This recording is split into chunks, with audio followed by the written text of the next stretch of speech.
Hello guys, welcome to our channel conversation corridor. और आज मैं आपको बताऊंगा राइट टू बी फॉरगॉटन के बारे में। या आपने रिसेंटली सुना होगा बिकॉज आशुतोष कौशिक के न्यूज़ के बाद ये काफ़ी ज़्यादा हो गया था कि उन्होंने फाइल किया था कि मुझको जॉब्स नहीं मिल रहे हैं, मुझे काफ़ी प्रॉब्लम्स हो रहे हैं सिर्फ इसलिए कि सोशल मीडिया में मेरे कुछ डेटा है जहाँ पे मैंने कुछ गलत काम किए थे जिसकी वजह से वो अभी भी एग्जिस्ट करता है, जो कि मुझे फ्यूचर में आने वाली मेरी ज़िंदगी में काफ़ी प्रॉब्लम्स क्रिएट कर रही है। और मैं आपको बता दूँ, आशुतोष कौशिक वही हैं जिनने रोडीज, बिग बॉस, उस टाइम पे तो उनकी धमाकेदार धूम चल रही थी और अब देखिए कैसा बट्टाधार हो गया है। इसीलिए किस्मत कब बदल जाए कोई आइडिया नहीं है, तो जब तक है बिंदास जिए, लेकिन रूल्स फॉलो करना ज़रूरी होता है। तो आज की वीडियो में आपको बताऊंगा राइट टू बी फॉरगॉटन के बारे में, तो वीडियो पूरा देखिएगा ताकि आप अच्छे से समझ सकें कि आशुतोष का केस क्या है और exactly right to be forgotten है क्या।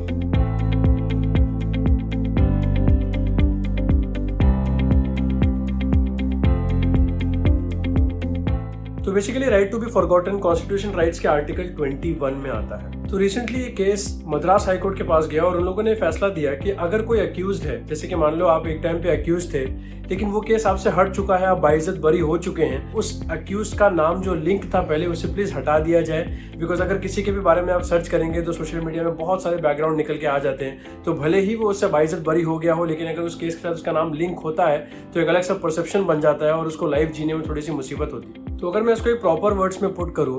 तो इसका मतलब एग्जैक्टली ये होता है कि accused has the right to retract his name from the court order once he is acquitted. मतलब एक बार वो अगर बाइज्जत बरी हो गया तो उसका राइट बनता है कि वो जो भी कोर्ट ऑर्डर है, जो भी उस हियरिंग से लिंक्ड जो भी न्यूज़ थी, उससे वो अपना नाम पीछे खींच सकता है। बिकॉज अगर आप रैंडम सर्च करोगे किसी के भी बारे में तो पहली जो चीज़ पॉपअप होगी वो वही होगी कि इस पे सो एंड सो क्लेम से एलिगेशंस लगे थे। तो सब लोग अंदर जाके डिटेल में चेक नहीं करते कि भले ये बाइज्जत बरी हुआ था या इसको दोषी करार किया गया था, सिर्फ वो न्यूज़ के साथ, वो कोर्ट के हियरिंग के साथ उसका अगर नाम लिंक हो जाता है तो उसका नाम खराब हो जाता है।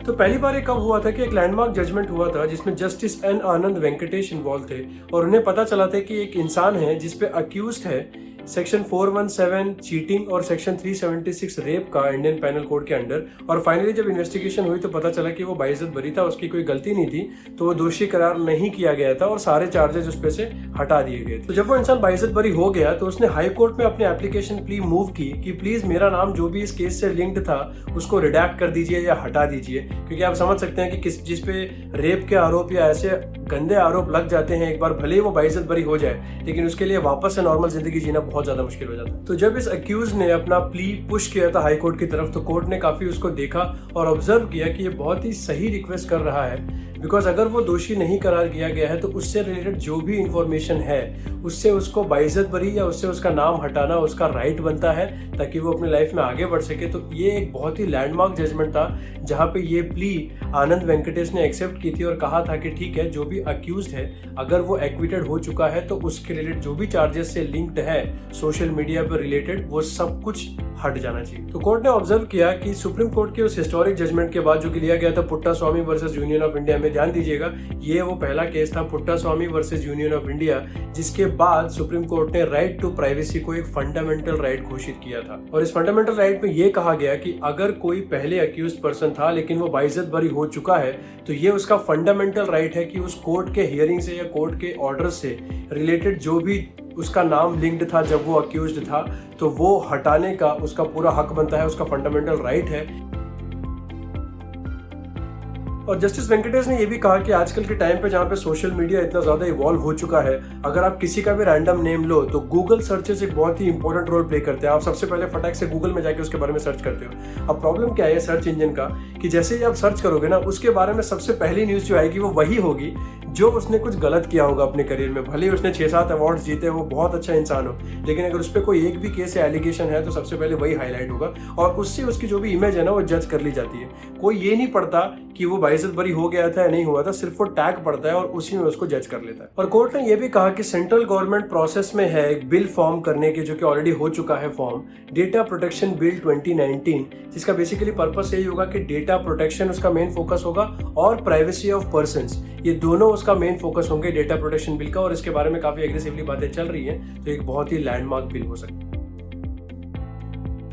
अगर मैं आपको बताऊं तो करंट लॉज के हिसाब से जो भी विक्टिम्स हैं, जो कि औरतें हैं या बच्चे हैं, सिर्फ उन्हीं का नाम रिडैक्ट किया जाता है। या उन्हीं की आइडेंटिटी को हाइड किया जाता है अगर कोई भी उस केस से या कोर्ट हियरिंग से रिलेटेड कोई न्यूज़ आती है तो। लेकिन और किसी इंडिविजुअल के बारे में इसमें मेंशन नहीं होता। अगर कोई इंसान या कोई मेल ने ऐसा कुछ गलत किया हो या अक्यूज्ड हो या जो भी हो, भले ही वो बाइज्जत बरी हो जाए, उसकी इन्फॉर्मेशन रिडैक्ट नहीं होती है, उसकी इन्फॉर्मेशन को हाइड नहीं किया जाता है। फिलहाल जो विक्टिम्स हैं, जो कि सिर्फ वुमेन और चिल्ड्रन हैं, उन्हीं की इन्फॉर्मेशन हाइड की जाती है। और दिल्ली हाई कोर्ट ने भी पहले ये राइट टू फ्रीडम या राइट टू प्राइवेसी वाला अपहोल्ड किया था, जो कोर्ट का ऑर्डर था, और एक अमेरिकन सिटीजन की प्राइवेसी की बात थी उस टाइम पे। तो उसके बाद डायरेक्ट किया गया था गूगल को और इंडियन कानून को, जो कि ऐसे पोर्टल्स हैं जहाँ पे इन लोगों की डिटेल्स दिखाई जाती है, कि इस अक्यूज का डेटा है जो उस टाइम पे अमेरिकन सिटीजन था, उसका डेटा वहाँ से रिडैक्ट कर दिया जाए या उसका रिलेटेड कोई भी इन्फॉर्मेशन सोशल मीडिया प्लेटफॉर्म्स पे नहीं हो।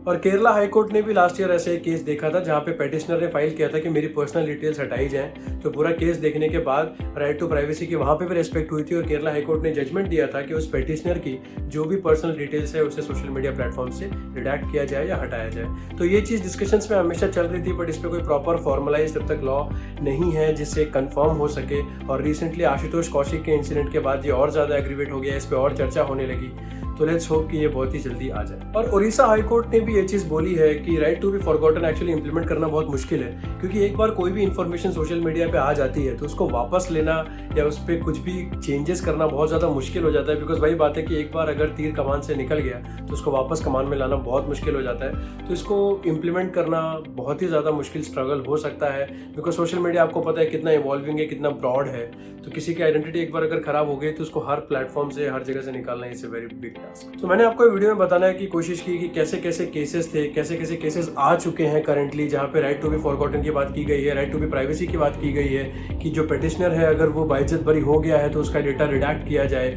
और आशुतोष कौशिक ने भी एक्चुअली यही किया। उनके ऊपर भी कुछ केसेस थे